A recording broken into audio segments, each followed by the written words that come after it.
Do you hate ads? I hate ads. You know what I love? Patreon.com/inkdependence, where patrons get access to a patron-only Discord, ad-free videos, and the joy of knowing they help support this channel. Hello folks, welcome to Inkdependence. I'm Mike, and today I have a really cool pin to show you from Tactile Turn. This is the newest seasonal for winter of 2025, and look at that awesome sparkly packaging, really nice. Tactile Turn pens are proudly designed, machined, and assembled in Texas. They are just outside of Dallas. They're a really cool facility from what I've seen online. I have not gotten to visit them yet. Hopefully I will. Those are my old stomping grounds where I went to college. This pen was sent out to me for review and showing all of y'all by the folks at Tactile Turn. Thank you very much, Tactile Turn, for sending this out. I always appreciate that, and I hope y'all enjoy these videos and let them know that you saw them here. You can find them at tactileturn.com or as at Tactile Turn there on the Instagrams. On the back of the box here, you will find a story about the deep sea and sort of why they decided to go with this design here. You have the diving helmet that is going to be engraved on the clip. We'll see that here in a sec. You'll see this is we hit the body with a mix of blue tones reminiscent of the waves above and currents below the surface, complete with nautical accents and a top layer of Typhoon Cerakote FX to add a subtle teal shimmer. Now, I have altered my lighting setup just so I can show this off because my normal lighting won't show the shimmer. So I went and decided to change that up. Here is the pen. This is the Deep 6 from Tactile Turn, and there's that beautiful shimmery Typhoon Cerakote there on the top. You can see this is a multi-layer process, like they said. You get all these different colors in here. We've got some deep blues and navies and like a little bit of teal, I believe. We got some white showing through here, sort of the sunlight getting to the depths. Pretty awesome and sort of nautical situation going on there. These bodies are titanium. They are all milled in-house there at Tactile Turn. They have titanium clips as well. This one has a diving helmet engraved on it, as you can see there. Really nice little subtle accent. You will find on the back of the clip, if I can show it to you. There we go. It's upside down, but you get the idea. Tactile Turn 2025. Some of the older ones don't have this this engraving, but it's too bad. I kind of wish they all did, so I know exactly what year they all were, so I could keep them in order in my collection, because I have them all, because I can't stop buying Tactile Turns. But yeah, it's a really cool looking pen. I really like the way it looks. It is reminiscent of the one of their previous seasonals, which I think is one of the best looking ones as well, which is this sort of like Starscape one right here from a few years back. Really, really pretty pen there, and similar sort of thing going on here with that shimmery top coat and the sort of spangles in there. I thought that was really great. I wasn't sure what it was going to look like. I thought maybe it'd be more like the Nautilus, which is another one of their sort of oceanic ones, but this one doesn't have a shimmery top coat. It's got kind of a metallic sort of bronze in there, which is I think a really attractive one as well. There aren't any of these that I don't like, honestly. I think they're all pretty awesome. So one thing you will have noticed is that this comes in a different mechanism than these other ones here. There are a few different mechanisms. Actually, I only grabbed side clicks. A few different mechanisms from Tactile Turn. You of course have the bolt actions like in this Sprout. You have the side clicks like in these two, and then this is another mechanism which I haven't gotten to talk about much on the channel, which is the Switch. And the Switch is an interesting pen. It came out about a year ago in this form, which is it is a short and slim version of this pen, and this is the sort of standard form, standard width, standard length, and all that jazz. So a little bit different there. You can see the slim one is, of course, slimmer and also shorter. It makes it a fairly small pen in the pocket. The interesting thing about this pen is the mechanism here, which you can see works just like a light switch, essentially. Like you want it to, it's really fun to fidget with. It doesn't actually miss. In my Instagram video I put up a little bit ago, so he's like, is that a mechanical failure? Because I missed the switch, and it's no, I just had too much fun and I missed the click. It hasn't had any problems. It's got a really nice like pop to it. You can see if you don't go all the way down, it will just pop up to the front or back up to the top again. You just gotta move it down. It's such a nice action on there. I really like that thing. I do have, however, one warning about these, and that is when you decide to change the refill on these, you'll want to keep the tip up.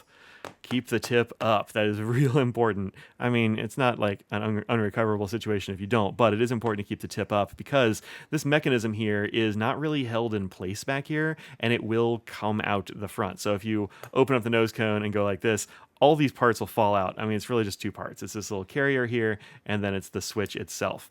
The switch itself has these two divots. You can see there's a big divot on the top, and there's a little divot on the bottom. And so if those fall out, here's what you do. I'm not going to do it because it is a bit fiddly, but you will just kind of drop this switch back in there and kind of twiggle it, and it will fall out the side here. That's not a big deal. The bigger problem is getting something to grip this with. You're going to want to have like a, I don't know, like a rubber sheet, silicone sheet, something like that to get some grip, because otherwise this is very, very smooth.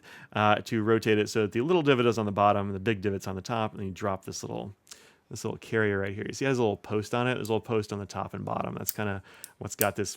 This is a very simple but like a very elegant mechanism that just like keeps working. Just keep the big divot on the top and you'll be totally fine. It's not a huge deal, but it is a little bit fiddly. So remember that. The reason I say that is because I got this pen and it came with, as usual, the G2 refill here. This is a refill for a Pilot G2 gel pen, which is a perfectly good refill. These are like the hottest selling pen in the world. But I didn't really want a black refill for this. So I was like, well, I got to find something else. And so I went through a few refills, but one of the ones I went through, I was like, I just took the thing out and sort of put this down. And yeah, sure enough, the stuff fell out. I was like, oh no, shucks. But not a big deal. You just gotta, switch it out and put these things back in there and, put it back together. You open this by twisting the nose cone. You can see there's the break right there. But this is a very tight little seam when it's together, and so it's kind of easy to miss. I swapped in a refill from a Zebra Sarasa Dry. Now, here's the thing about swapping refills in these pens. I've been asked about this a bunch of times because I swap out the refills in most of my pens just because it's kind of fun. Like this one writes in green now, and actually, what color do you write in? Oh, you write in like a deep purple. I totally forgot about that. This one is just this one's just a regular ballpoint. But I decided this one needed a deep blue of some kind. I had a sort of a light blue in there, and that wasn't really cutting it. So I went for this, which is actually a more of a blue-black than a regular blue. One thing you'll notice, though, is that the refills are a bit different between, say, a Zebra or Intergel or any of these other sort of gel refills you want to pop in there. They're a little bit different. They'll all be a little bit different in length. The front there is totally fine. Like, that's going to work just fine in the pen. But the back, though, you can see is a little bit longer. This is the Zebra on this side. It's just a little bit longer than the old G2. And so fixing that is actually very simple. You just kind of brute force it. You just grab your Tactile knife and you just chop off enough of this so that it will be the same length. Just kind of whittle it down. I just put it on a mat and just saw it down. It doesn't have to be perfect. It just has to be close enough. Because you're just whittling off like a millimeter or something there. Actually, if you go to the Tactile Turn site, they have a whole list of refills that fit in these pens and how you need to alter them if you need to alter them. And it's simple enough. Now I have a nice deep C. I whittled it a little bit short maybe, so the front, the tip there is not coming out quite as much as I would like.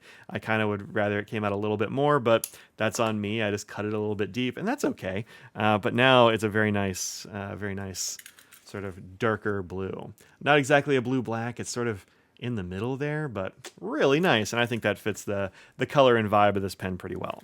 Now, for sizes on these things, this comes in two sizes. They have the short and the standard. I just kind of line that up. I actually have this very handy little guideline there. So the Nautilus here is the short version, and the short size will take a lot of your ballpoint refills, your Parker-style ballpoint refills, or roller balls, or they actually make gels, or if you cut one of these down far enough, you can make that fit as well. Just don't cut into here, or you're going to have a mess, trust me. But you can put a lot of refills in those things. It doesn't come in the mini size, which is totally fine. I think a Switch Mini might be a little bit weird with the it might be hard to actuate. I'm not really sure. But there you go. It comes in these two sizes. It doesn't come in the slim or anything like that for this iteration, which I think is totally fine. Now, having used both of these in these sizes here, like that. This is actually the short version of the Switch. It is actually a little bit longer than the short version of the side click, but just a skosh. And I think really I probably should have gotten the short version of this one. I was writing with it for a bit, and I tend to hold my pens like this, like pretty close to the end. And for me, that means that this is a little bit back heavy with all this mechanism back here. And so I think this is a little bit more comfortable because it puts that mechanism sort of at the web of my hand. The way that I fixed that though is I just started writing, I just holding it further back and writing like this, which did feel a little bit odd to begin with, but I wrote a lot with this pen over the last week. I've been doing a lot of grading in class, like live in-person grading, and that it means pages of writing. And so I've written the heck out of this pen. I just hold it a little bit further back, and it's really actually very comfortable. So you're going to want to sort of judge that based upon your hand size and how you hold a pen and that sort of thing. I think both of them are great, but don't forget, you can just kind of alter the way you hold a pen sometimes, and that'll make the pen work for you in a lot of cases.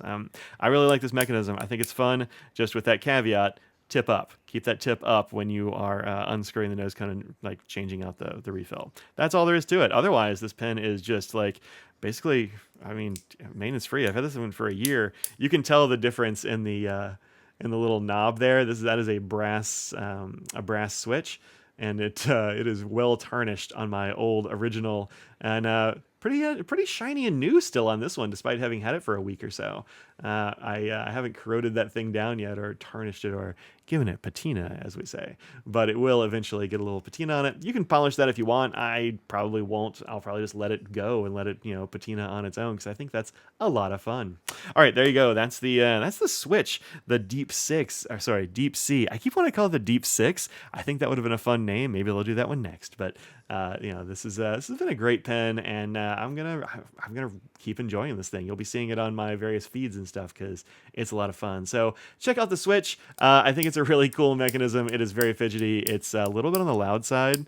If you're just like playing with it next to your microphone, it's gonna be making a whole lot of pops, and it's gonna make your audio software real mad, and also maybe your coworkers. So if you're a fidgeter, keep that in mind. But I think this is great.